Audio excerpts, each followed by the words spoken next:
Hai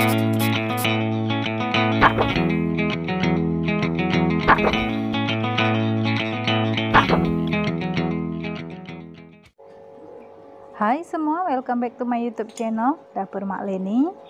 Sekali ini aku mau berbagi resep bolu mentega kismis yang super lembut dan wangi menteganya itu nyami sekali ya. Dan ini juga boleh untuk ide jualan, dan tekstur dari bolu ini memang super lembut sekali. Nah, mau tahu caranya? Kita mulai ya. Pertama sekali aku mau rendam kismis seberat 50 gram ini di air panas. Ini direndam selama 10 menit. Setelah itu disaring ya. Nah, ini biarkan dulu airnya turun. Ini kita sisihkan terlebih dahulu. Ayakkan tepung terigu pro rendah atau tepung cake ini sebanyak 230 gram. Kalau disendokkan tidak terlalu cembung atau tidak terlalu datar, sebanyak 23 sendok makan. Ini disaringkan ke seluruh tepungnya sampai selesai.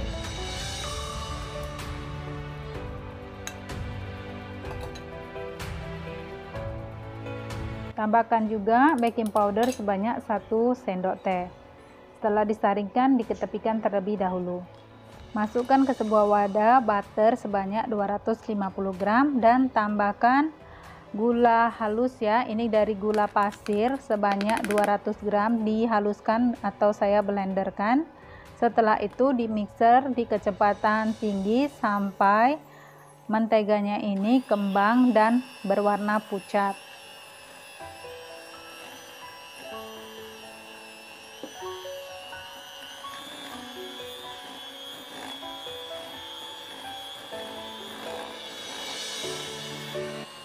Untuk bagian atasnya itu menteganya diturunkan seperti ini dengan menggunakan spatula ya, supaya dia di mixer merata seperti ini.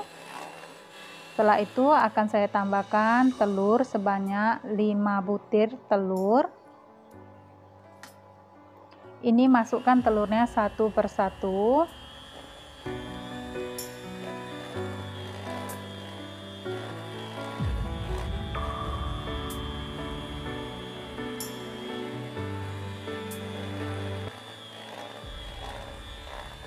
Setelah beberapa butir telur tadi saya masukkan ini ya, dan saya mixer. Setelah itu baru saya masukkan sedikit demi sedikit tepung yang sudah diayak tadi. Masukkan secara bertahap ya tepungnya dan juga telurnya itu, sambil terus dimixerkan untuk adonannya ini sampai selesai.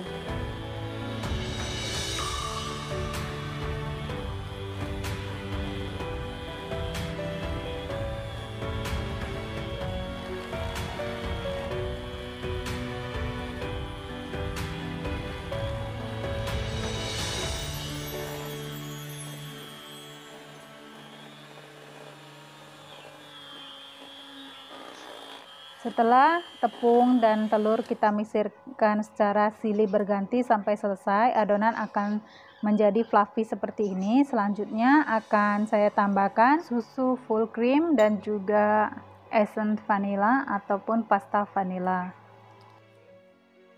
Ini dimixerkan di kecepatan rendah selama beberapa saat saja sampai merata. Setelah itu matikan mesin. Adonan ini akan saya lanjutkan mengaduknya dengan menggunakan spatula supaya jangan ada endapan dari susunya itu atau adonan ini, supaya lebih merata. Setelah itu kita sisihkan terlebih dahulu. Ini kismis yang sudah saya rendam dan saya tapis tadi, saya tambahkan tepung terigu seperti ini ya, dan ini disisihkan dulu. Siapkan loyangan segi 4. Ini sudah saya berikan kertas baking, saya oleskan dengan mentega tipis-tipis. Masukkan adonan ini ke dalam loyangnya seperti ini. Boleh dimasukkan keseluruhan adonan ini ataupun disisakan sedikit ya. Di sini akan saya sisakan sedikit adonannya untuk saya masukkan ke cup aluminium atau tempat segi 4 aluminium seperti ini ya, yang ukuran kecil. Jadi ini juga boleh nantinya untuk ide jualan. Ini saya sisakan sedikit dan saya akan bagi contoh ya, kalau untuk mau ide jualan, kalau menggunakan cawan aluminium hasilnya itu lebih praktis ya, jadi senang untuk dijual. Setelah adonan semuanya udah kita tuang di loyang, ini diratakan ya untuk bagian atasnya dengan tusukan sate. Setelah itu dihentak-hentakkan beberapa kali supaya merata keseluruhannya. Nah, untuk bagian atasnya ini akan saya rapikan lagi dengan menggunakan spatula.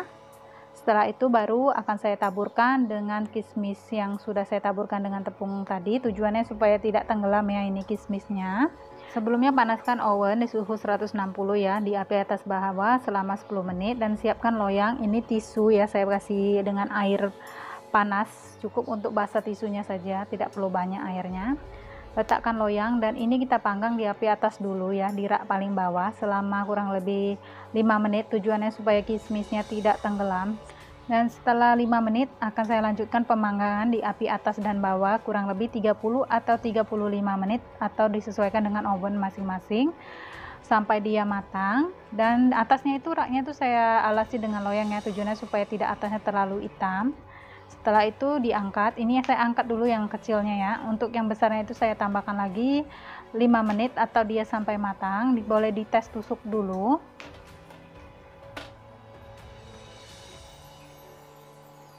Ini dites tusuk untuk kematangannya, bila tidak ada yang lengket berarti sudah matang. Ini saya keluarkan dari loyangnya, diterbalikkan dulu ya, pelan-pelan aja. Ini untuk bagian belakangnya, cukup sempurna ya. Ini kita terbalikkan lagi, seperti ini.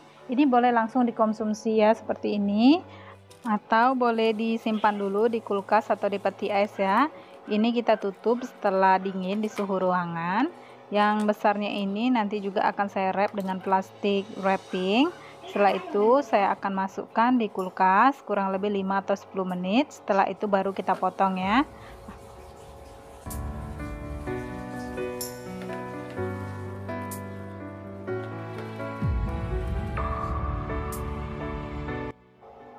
Ini di wrappingkan seperti ini juga sudah boleh untuk dijual juga ya, atau dimasukkan ke dalam kotak, hasilnya lebih bagus. Nah, ini setelah saya masukkan di dalam kulkas kurang lebih 5-10 menit seperti itu. Ini siap untuk kita potong. Tujuannya supaya hasil potongannya itu lebih rapi dan lebih halus. Ini dia hasilnya. Hasil dari potongannya itu lebih halus dan rapi ya, kelihatan seperti butter. Ini bukan bantet ya, tapi ini memang seperti ini tekstur dari bolunya ini. Dia itu lembut sekali dan hasilnya seratnya juga halus. Yuk kita cobain yuk.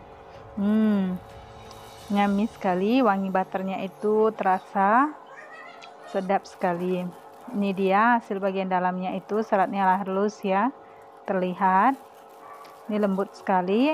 Ini kita lebih enak untuk mengkonsumsi bolu ini. Kita biarkan dalam 1 harian lagi, hasilnya akan lebih enak atau lebih sedap lagi ya. Yang ini yang kecilnya yang di cawan aluminium, hasil seratnya juga lebih halus.